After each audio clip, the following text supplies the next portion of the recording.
mana? Yang praaksasa gitu sih apa sih? Corak kehidupan pada masa praaksara. Iya itu iya betul. Ya. Aku agak kurang paham tuh yang itu kemarin gimana dong? Bantuin aku dong. Sebenarnya aku juga belum paham amat sih, tapi ya bagusan kalau diskusi. Iya. Ayo kita fokus. Rahma. Ya, mau kemana? Saya mau diskusi sejarah kemarin. Sejarah. Materi minggu lalu. Ayo sama-sama. Oke, ayo.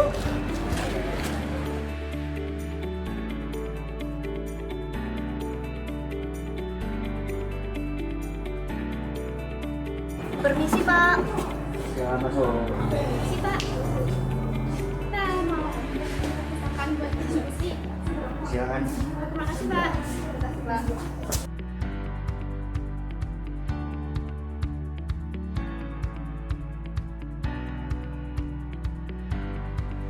Jadi yang mana tadi yang belum dimengerti? Oh iya, ini yang corak kehidupan masyarakat pada masa praaksara. Setahu aku sih pola hunian pada kehidupan masa praaksara itu ada 3. Yang pertama nomaden, kedua semi nomaden, dan yang terakhir ada hidup menetap. Nomaden itu cara hunian yang berpindah-pindah tempat dari suatu tempat ke tempat lain, tergantung pada ketersediaan makanannya. Jadi kalau makanan mereka udah habis, manusia pada zaman dulu itu pada umumnya yang nomaden ini berpindah tempat.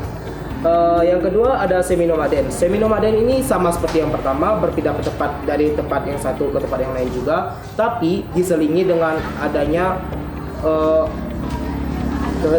kehidupan menetap secara sementara. Dan yang terakhir ada hidup menetap. Biasanya ini terjadi akibat perubahan pola hidup dari mengumpulkan makanan atau food gathering menjadi memproduksi makanan atau food producing. Oh iya, aku juga mau bertanya, apa saja sih perkembangan kehidupan pada masa praaksara? Ada yang bisa jawab? Pada masa praaksara. Iya. Jadi, perkembangan kehidupan pada masa praaksara ada 3 masa. Yang pertama, masa berburu dan mengumpulkan makanan. Contohnya, seperti yang pertama, pola hunian nomaden atau hidup berpindah-pindah seperti yang dijelaskan Abang tadi. Yang kedua, manusia pendukung kebudayaannya adalah manusia purba, Meganthropus, dan Homo erectus. Yang ketiga, mengembangkan kebudayaan Paleotikum atau batu tua. Yang keempat, masih menggunakan alat yang sangat sederhana dan batu yang belum dihaluskan. Yang kelima, ini yang terakhir, hidup masih sangat ketergantungan dari alam. Nah, setelah masa berburu dan mengumpulkan makanan, selanjutnya ada masa bercocok tanam dan beternak. Masa bercocok tanam dan beternak ini mempunyai ciri-ciri, yaitu yang pertama, pola hidup menetap telah memiliki rumah. Yang kedua, manusia pendukungnya adalah bangsa Proto-Melayu atau Melayu tua. Melayu tua itu seperti suku Dayak, Toraja, Nias, dan Sasak. Yang ketiga, mengembangkan kebudayaan Neolitikum atau batu muda. Dan yang keempat, menggunakan alat dari batu yang sudah dihaluskan. Contohnya, beliung persegi atau cangkul kapak. Nah, yang kelima, sudah mengenal pakaian dan sistem kepercayaan. Sistem kepercayaan pada zaman ini tuh mereka mempercayai roh orang yang sudah meninggal. Nah, yang terakhir yaitu perdagangan bersifat barter. Mereka ini berdagang dengan menukarkan barang hasil bercocok tanam mereka. Nah, habis masa bercocok tanam dan beternak, ada apa masa lagi nih? Tahu nggak? Perundagian. Nah, betul banget tuh teman-teman. Jadi pada masa perundagian, masyarakat sudah mengenal pengolahan logam.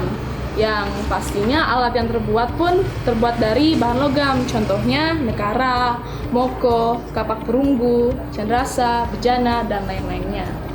Dan masyarakat pendukungnya yaitu terdiri dari bangsa Deutera Melayu atau Melayu Muda. Contohnya Jawa, Bugis, Sunda, dan lain-lainnya. Dan pada saat itu juga mereka sudah mengenal kesenian seperti peralatan hidup dan upacara untuk menunjukkan mereka sudah memiliki kebudayaan tinggi. Dan yang terakhir, mereka juga sudah mengenal alat tukar yang terbuat dari logam. Gitu. Oh gitu. Jadi begini teman-teman, saya punya pertanyaan nih.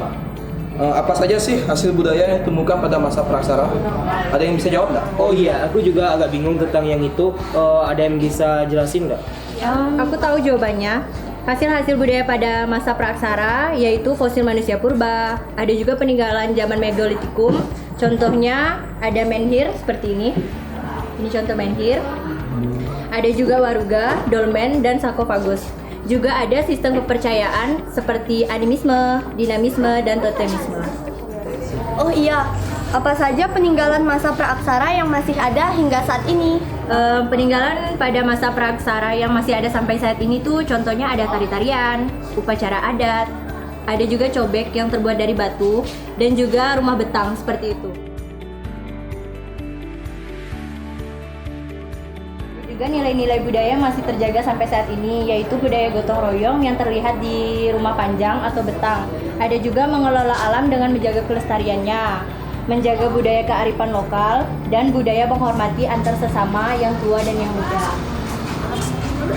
Jadi intinya, corak kehidupan masa praksara bisa kita pelajari dimulai dari pola hunian, perkembangan kehidupan masa praksara dari berburu dan mengumpulkan makanan, hidup menetap sampai masa perundagian, dan yang paling penting adalah hasil budaya dan nilai-nilai budaya yang bisa kita pelajari hingga sekarang. Wah, sudah mau masuk nih, sudah jamnya. Ayo kita balik kelas. Ayo. Ayo.